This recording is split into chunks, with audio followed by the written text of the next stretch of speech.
I always thought the world was exactly as it seemed until the night everything changed. It started with a name. Dr. Elias Carter. Renowned physicist. Government contractor. A man who had spent decades working in classified labs, unraveling the secrets of the universe. Then, he vanished. No trace. No forced entry. Just gone. The media exploded. Speculation ran wild: kidnapping, espionage, assassination. But no one had answers. No ransom note. No leads. It was like he had been erased. I should have left it alone. But something about the case gnawed at me. Something felt wrong. I'd spent years as an investigative journalist, exposing corruption, unraveling conspiracies. And this smelled like a cover-up. So, I started digging. Then, someone started watching me. At first, it was subtle. A shadow that lingered a second too long. A black sedan parked outside my apartment at odd hours. Calls that went silent the moment I answered. Then came the stranger at the cafe. She sat across from me without asking, her movements too fluid, too controlled. Dark hair, high cheekbones, and eyes too green like emeralds under direct sunlight. Ethan Cross. Her voice was smooth, deliberate. Too perfect. I tensed. Do I know you? Not yet. She tilted her head slightly, watching me the way a biologist might observe an interesting specimen. But you're looking for Dr. Carter, aren't you? Every muscle in my body locked up. No one was supposed to know that. I had been careful. Who are you? I kept my voice steady, but my heartbeat was a different story. She exhaled, as if making a decision. Someone who can tell you the truth. But you have to understand, once you hear it, there's no going back. I stared at her. She held my gaze, unblinking. The air between us felt heavy. Loaded with something I didn't understand. And then, I made the choice that would change everything. I'm listening. She led me to a dimly lit alley behind the cafe, away from prying eyes. Do you believe in aliens, Ethan? She asked. I frowned. You're kidding. No. Her expression was dead serious. I scoffed. Let me guess, Dr. Carter was abducted by little green men. No, she said again. But he did find something he wasn't supposed to. I crossed my arms. And what exactly did he find? She hesitated. Then.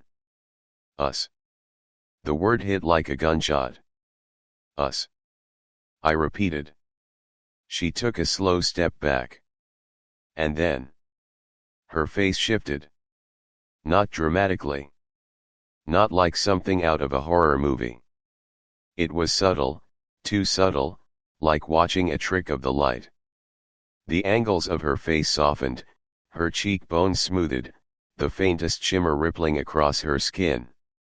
Then her eyes, those two green eyes, elongated ever so slightly.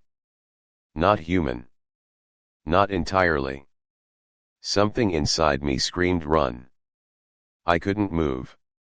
We've been here for centuries, she said. Living among you. Hiding in plain sight. I swallowed hard. My throat was dry. Bullshit. She didn't react. Just watched me, waiting for my brain to catch up. It wasn't catching up. This is some kind of trick, I said, stepping back. You already know it's not, she said. And the worst part? She was right. Some deep, primal part of me knew what I had just seen was real. The way my instincts screamed at me. The way every hair on my body stood on end. It wasn't shock. It was recognition. Like something buried deep in my DNA had just woken up. "You're not human," I whispered. "No," she admitted. "Not entirely." Silence stretched between us. "So what do you want from me?" I finally asked. Solara, if that was even her real name, took a slow breath. "Dr. Carter was taken because he found out what makes you special." I frowned. "Special how?" She hesitated again. "Your species shouldn't exist." I stared at her. "That's a hell of a thing to say." "It's the truth," she said. A distant sound, footsteps. A car engine, echoed down the alley. Solara's expression hardened. "We need to move." "Why?" "Because," she said, her voice suddenly sharp. "We're not the only ones watching." We ran. Solara didn't wait for me to process what I had just seen, what she was. She grabbed my wrist and pulled me down the alley, her grip too strong for someone her size. Footsteps followed. Quick. Precise. Not panicked. Whoever was behind us wasn't running blindly. They were tracking us. "Don't look back," she ordered. I ignored her. A quick glance over my shoulder and my stomach dropped. Two figures. Tall. Their silhouettes flickered like a mirage, shifting slightly as they moved. I blinked. For half a second, I saw them as something else, something not human. And then, they sped up. "Shit," I gasped. Solara yanked me into a side street, then through a narrow passageway between two buildings. My shoulder scraped against the rough brick as we squeezed through. "They're not Illithari, are they?" I panted. She didn't answer. She didn't have to. The passage opened into an abandoned lot, rusted chain-link fences. Overgrown weeds. A collapsed billboard with half its letters missing. Solara stopped suddenly, spinning to face me. "We have to go underground." I blinked. "Excuse me." She was already moving, prying up a rusted manhole cover. The metal groaned, then gave way. A dark, gaping hole beneath. "This is insane," I muttered. "So is dying," she shot back. Footsteps closer now. I didn't hesitate. I climbed down. The air was thick. Stagnant. The underground tunnel stretched into the darkness, the dim glow of distant maintenance lights casting long, eerie shadows. Solara moved like she knew exactly where she was going. "Explain," I demanded, keeping pace beside her. She didn't look at me. "There's no time." "Make time." She exhaled sharply. "They're not Illithari," she admitted. "There's something worse." I frowned. "Define worse." Solara stopped walking. Turned. Looked me dead in the eye. "The ones who keep your species from knowing the truth." The words sent a cold pulse through my spine. "You're saying there's an entire group, organization? What, some kind of secret alien police keeping humans in the dark?" "Not police," she said. "Enforcers. They were created for one purpose: to make sure humanity never realizes what it really is." My throat was dry. "And what is that, exactly?" Solara hesitated. Then. "An error." I let out a short, humorless laugh.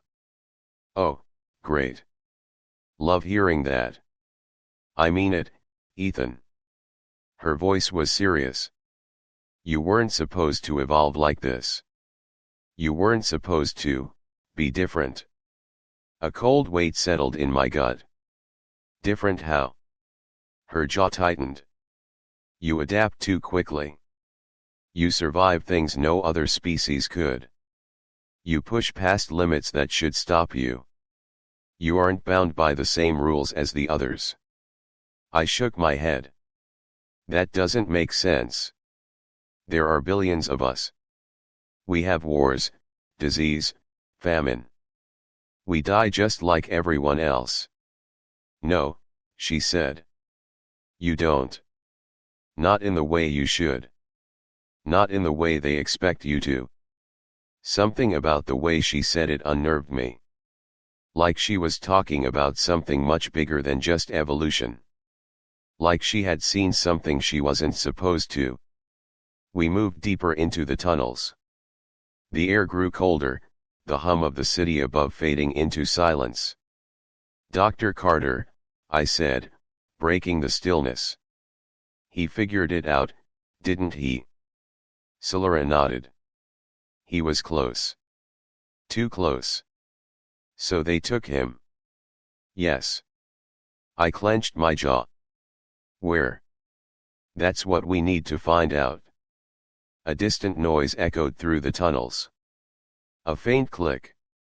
Solara's head snapped up. They found us.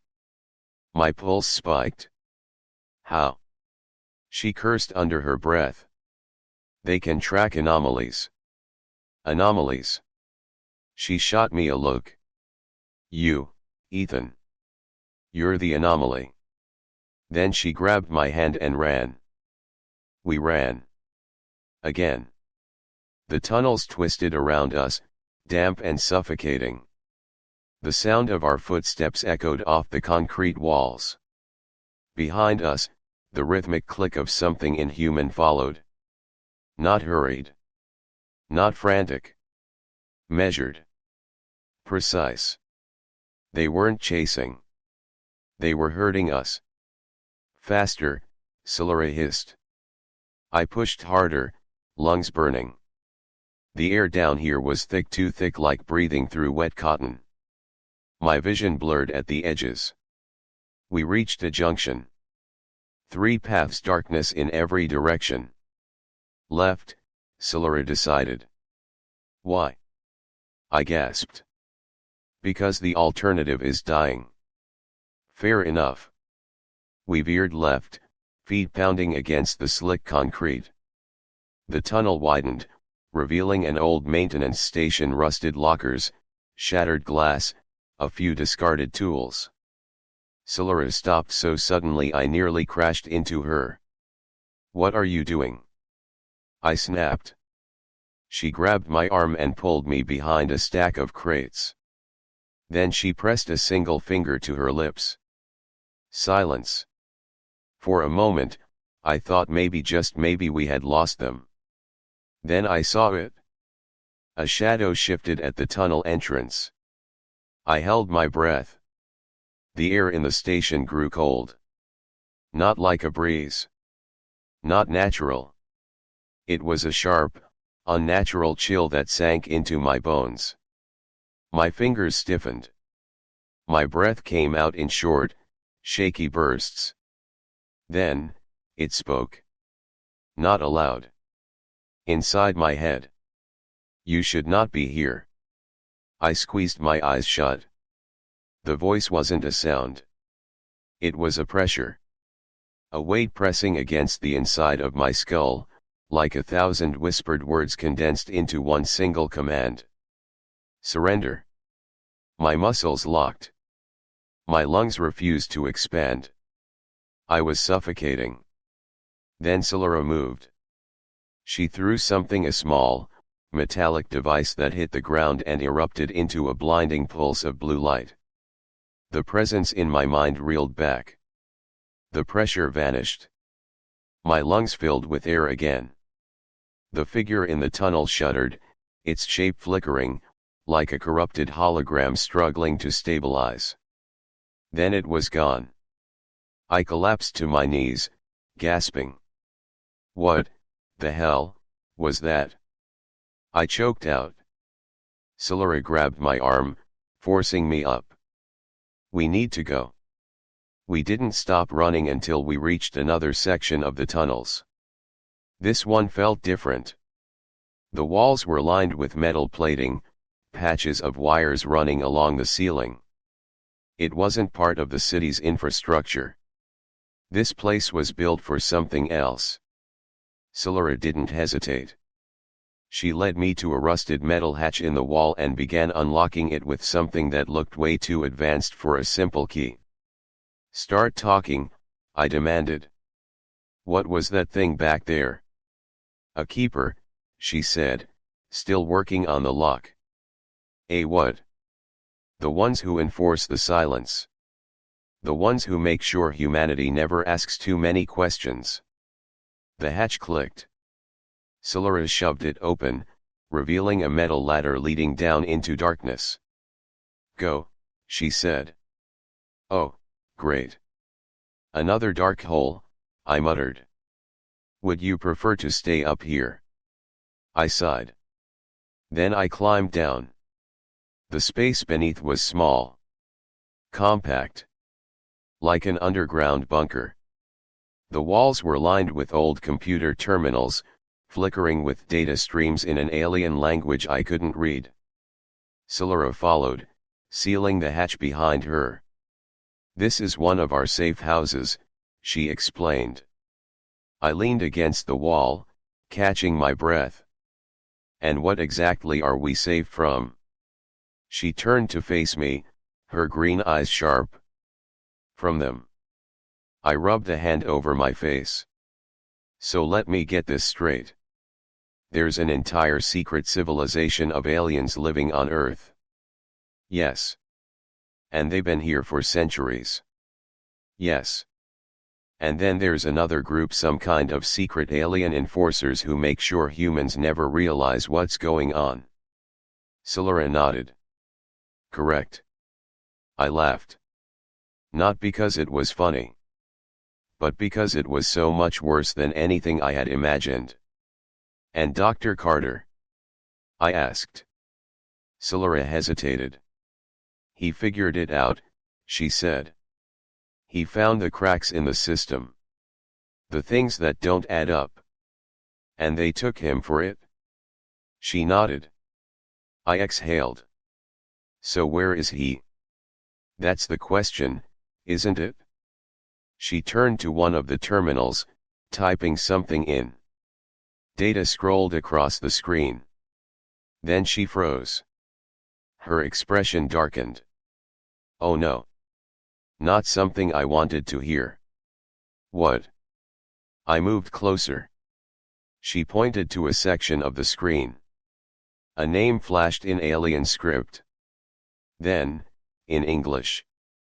"Dr. Elias Carter, classified location, status, active containment." I swallowed.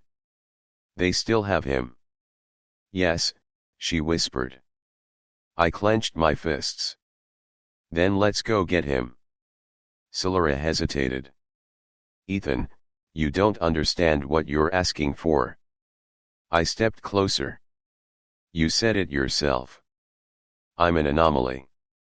That means I'm unpredictable, right?" She stared at me. Then, for the first time, I saw something in her expression that I hadn't before. Not calculation. Not wariness. Hope. She nodded. "Then let's break the system."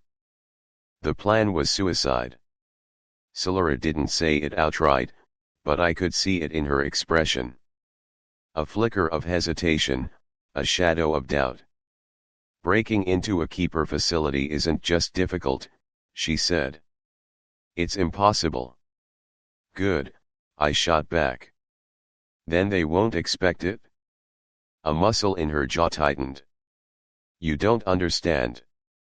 This isn't a government building with guards you can bribe or security cameras you can disable. It's not human. The keepers don't build prisons. They build erasure sites.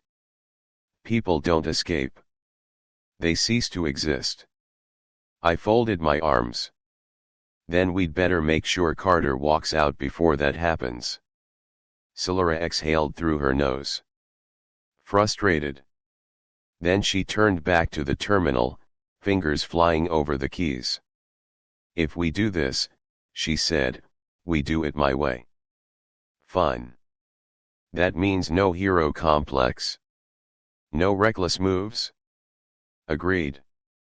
And if things go south, we don't try to fight our way out. We run. I hesitated. Unless Carter is still inside. She looked at me. Neither of us spoke. Then, finally. We move at dawn. We left the bunker just before sunrise. The streets above were still quiet, a pale glow stretching across the horizon. Siluro led me through a maze of alleyways and abandoned service tunnels, always careful, always checking over her shoulder. Where are we going? I asked. To see someone who can get us inside, she said. Who? She didn't answer. We stopped in front of what looked like a shuttered pawn shop. Faded neon signs flickered against the grimy windows, advertising things that probably hadn't been sold in years. Silura rapped her knuckles against the metal door in a specific rhythm. 2 taps. Pause. 3 more. A few seconds later, something clicked. The door swung open an inch. A single yellow eye peered through the gap. Then the voice, "You've got some nerve showing up here." Silura sighed. "Let us in, Ladon." The door creaked open. I followed her inside. Ladon wasn't human. Not entirely. His features were mostly normal: sharp nose, graying beard, wiry frame, but his eyes gave him away. One was yellow, glowing faintly in the dim light. The other was mechanical, whirring slightly as it focused on me. "Who's the stray?" he asked, jerking a thumb at me. "Ethan Cross," Silura said. "He's the one." Ladon's good eye narrowed. He looked me over, scrutinizing. "You don't look special." "Thanks," I muttered. He snorted, then turned back to Silura. "And you want me to do what, exactly?" "Get us into a keeper facility." Ladon froze. Then, slowly, he leaned back against the counter and let out a low whistle. "Silura, Silura, Silura," he murmured. "I always knew you had a death wish, but this is insanity." "We don't have time for a lecture," she said. "No, but you do have time to explain why the hell I should help you break into the most dangerous place on this planet." Silura hesitated. Then, "Because they have Dr. Carter." Ladon's expression changed. It was subtle. A twitch of his mechanical eye, the faintest tightening of his jaw. "Carter," he repeated. "You knew him," I said, realization clicking into place. Ladon didn't confirm or deny it. Instead, he sighed, rubbing a hand over his face. "You're asking me to throw myself into a black hole, Silura. You owe me." Silence. Then, "Damn it." He pushed away from the counter and grabbed a dusty old duffel bag from beneath a stack of crates. "You're both going to regret this," he muttered. I exhaled. "Not if we win." The keeper facility wasn't on any map. It wasn't hidden in some secret government lab, or buried under an underground base. It was in plain sight.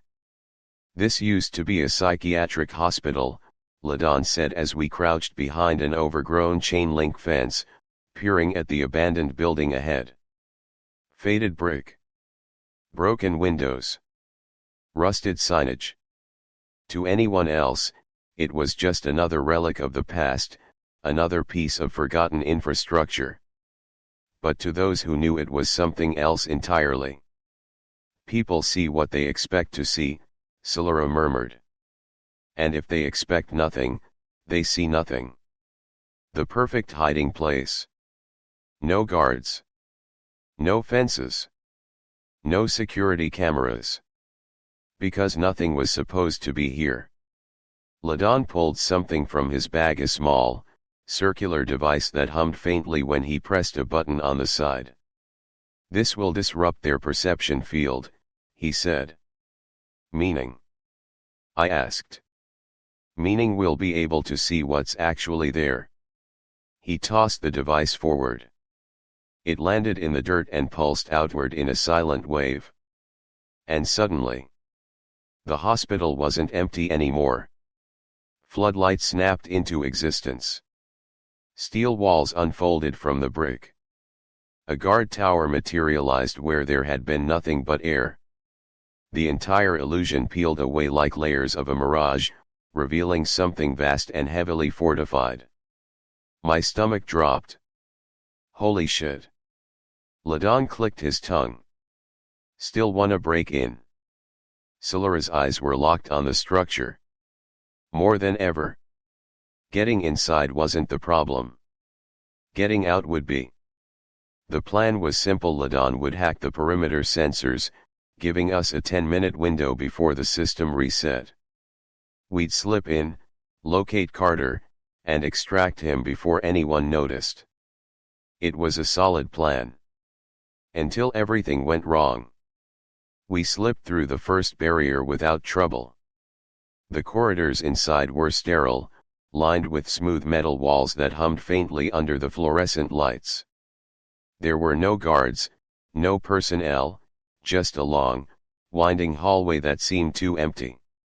It wasn't right. Solara's hand hovered over her weapon. She felt it too. Then, just as we reached a sealed security door, the lights cut out.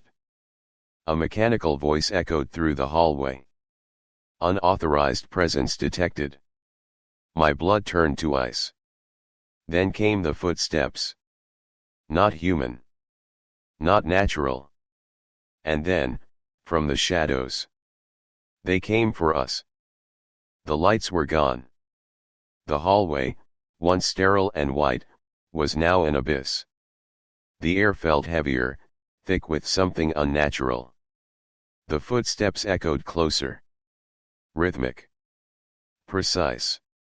Not human. Move, Solara hissed. She yanked me to the side, pressing us into the wall just as a figure emerged from the darkness. A keeper. It wasn't fully there, not in the way a person should be. Its form flickered, like a bad transmission struggling to hold shape. Its face was a void, shifting constantly between something almost human and something that definitely wasn't. Then it turned its head toward us. Even though it had no visible eyes, I felt it looking at me. And then it spoke. Not aloud. Inside my head. You do not belong.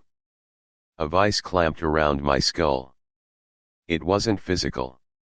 It was worse. It was like someone had reached into my brain and started rewriting me, erasing me from existence one thought at a time. I gasped. My vision blurred. I was losing myself. Then Solara moved.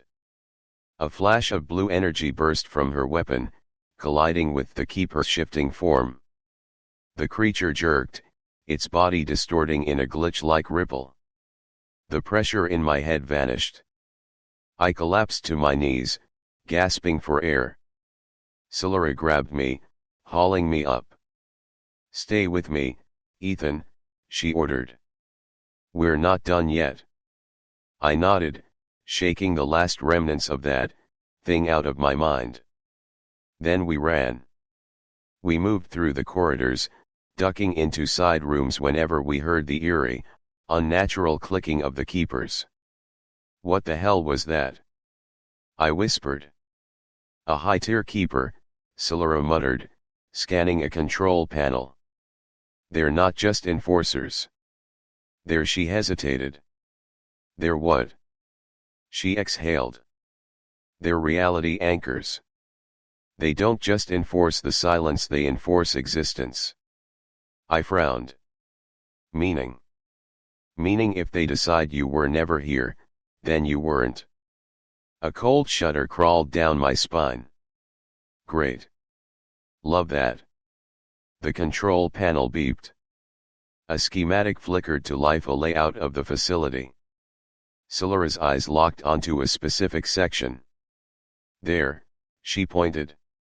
Containment level 3. That's where they're holding Carter. I scanned the map. A straight shot down 2 corridors, past something labeled non-terrestrial anomaly wing. I didn't like the sound of that. What's in the anomaly wing? I asked. Hopefully nothing that wants to kill us.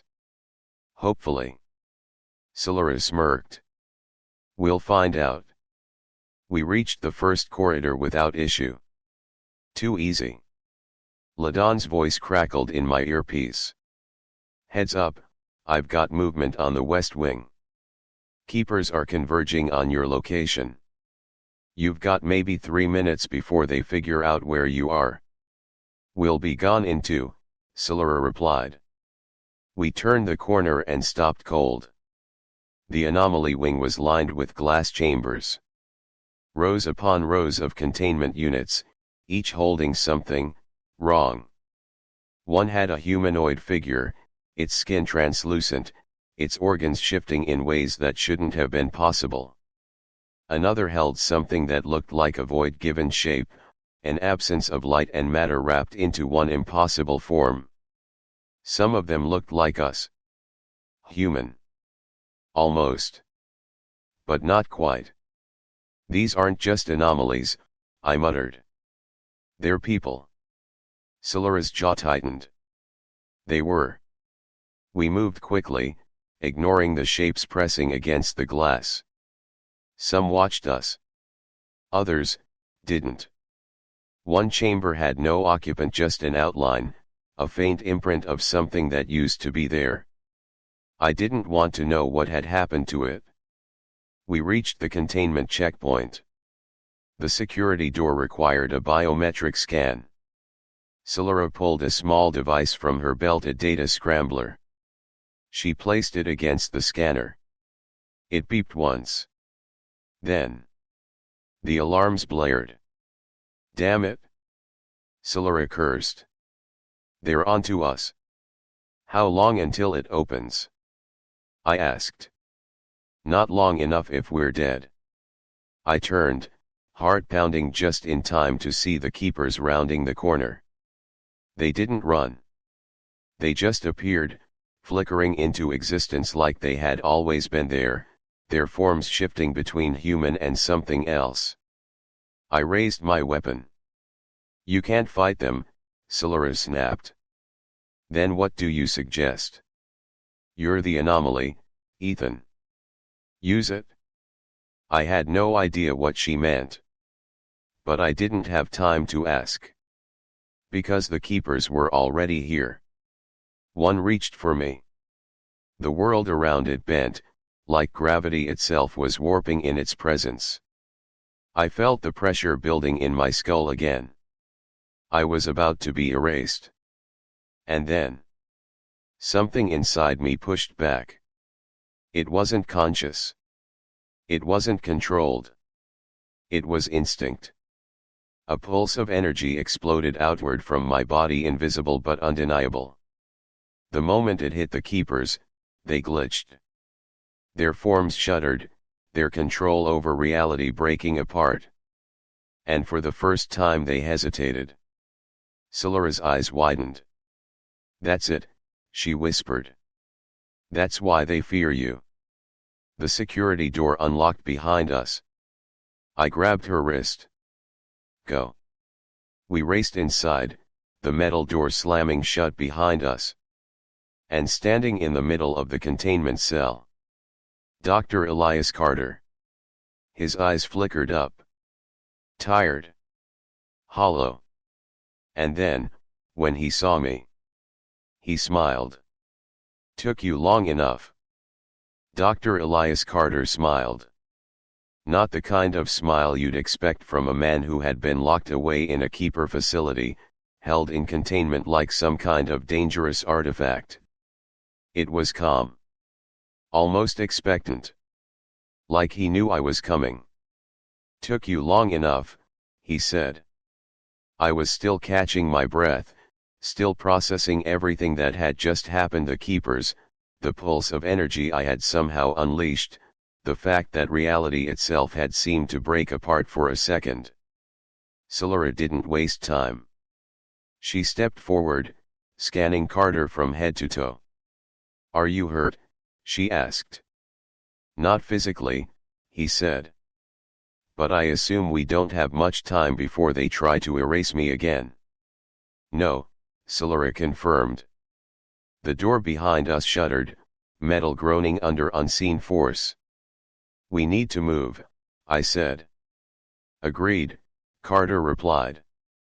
I moved to help him, but he held up a hand. "No need, Ethan. I'm not as fragile as I look." That unnerved me. Because he didn't look fragile at all. Despite the weeks, months, of imprisonment, Carter stood steady, his posture unnaturally straight. His eyes were too sharp, too aware. He didn't look like a scientist who had been locked away and broken. He looked like a man waiting for something. And that terrified me. We moved fast, retracing our steps through the corridors. The alarm screamed through the facility, but the keepers weren't attacking yet. They were watching. I could feel it. "Something's wrong," I muttered. Solara nodded. "They should be swarming us by now." Ladon's voice crackled in my earpiece. "You idiots need to move. I've got 3 different reality shifts happening on my sensors, and I don't even know what the hell that means. Just get to the extraction point." We ran. The anomaly wing was different now. Before, the glass chambers had been silent, their occupants still. Now, they were watching us. Dozens of them. Creatures, entities, things I didn't have words for. Some pressed their hands or what passed for hands against the glass. Some were smiling. One of them, a thin humanoid with obsidian black skin, tilted its head as I passed. "Curious," it whispered. I shuddered. Solara didn't slow down. Neither did Carter. The containment doors ahead slid open automatically. That was the second warning sign. The keepers never left doors open. We stepped through. And walked straight into a trap. The room was massive. Rows of glowing monolithic structures lined the walls, pulsing faintly with energy. The space was empty, cavernous, no guards, no defenses. Except for one thing. A figure stood at the center, waiting for us. I recognized it instantly. The keeper from before. The one that had tried to erase me. It didn't move. Didn't shift. It just watched. Carter sighed. "Of course. You always were predictable." I froze. "You know this thing?" The keeper tilted its head slightly. "Dr. Carter has been cooperative." Solara tensed. "What does that mean?" Carter turned to face us fully. His expression was unreadable. "It means I wasn't just a prisoner." The room grew colder. I was studying them. I took a step back. "You were working with them." "Not by choice," Carter said smoothly. "But I learned a great deal in my time here. Including what makes you special, Ethan." The keeper took a step forward. "He is unstable," it said. "He must be contained." The temperature in the room plummeted. "No," Carter corrected. "He must be understood." My head pounded. That same pressure from before, like something inside me was fighting against reality itself. "What the hell is happening?" I hissed. Carter studied me. "The keepers weren't designed to handle your kind," he said. You don't fit into the system. You are an error. A paradox. You keep saying that, I growled. What does it mean? Carter smiled. It means you are proof that the system can be broken. Solara raised her weapon. Carter, we're leaving. Now. The keeper moved. Fast. Solara fired. The energy blast passed through it like smoke. Carter didn't flinch. We don't need to fight, he said. We need to rewrite the rules. I felt it before I saw it. Something inside me shifted. Like a lock clicking open. The room around us distorted. The walls blurred, the glowing structures glitching like corrupted data. And for a split second, I saw everything. Not just the facility. Not just the keepers. The entire system. The rules they had built. The lies they had told. The limits they had placed on reality itself. And the worst part? I could break them. The keeper hesitated. It could see it too. Impossible, it whispered. I clenched my fists. Not anymore. Then I tore reality apart. The explosion wasn't physical. It was conceptual. A wave of pure defiance rippled outward from me, unraveling the false constructs the keepers had built. The walls collapsed into nothingness. The containment cells vanished, their prisoners suddenly free. The keeper screamed not a sound, but a distortion, a failure in its own existence. It tried to reassert control. To repair the damage. But I wouldn't let it. I reached into the system. And I ripped it open. The next thing I knew, I was outside. The facility was gone. Not destroyed. Not abandoned. Just, gone. Like it had never existed. Solara stood beside me, staring at the empty space where the structure had been. That wasn't normal, she said. I exhaled shakily. No, I admitted. Then I turned to Carter. What the hell did I just do? Carter smiled.